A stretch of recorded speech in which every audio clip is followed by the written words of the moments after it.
In this video, I'm going to show you how you can cancel your Whoop free trial. So here's what you need to do. So when you're on the Whoop app, if you go to More in the bottom right hand corner, then you go to My Account, and then go to Membership and Billing, you'll be able to see what trial or membership you're currently on. You'll also be able to see when it renews. Now, if you're on the free trial, it will probably be for a year, and here's how you cancel it.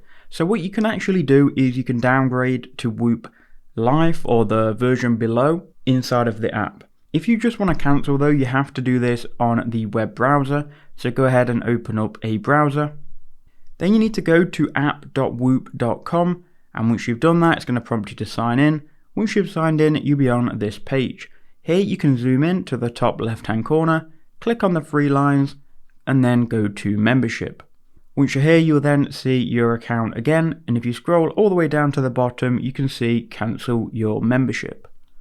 From here, you can go ahead and click on cancel your membership, then take survey to cancel, then go ahead and click through this, click no thanks, still cancel. It's going to try and keep you on the Whoop interface, but you can cancel eventually. Just go through this and keep clicking on cancel until it allows you to cancel the free trial. You can see you can still use it for the remaining days of your free trial. That's how you cancel. I hope that helped.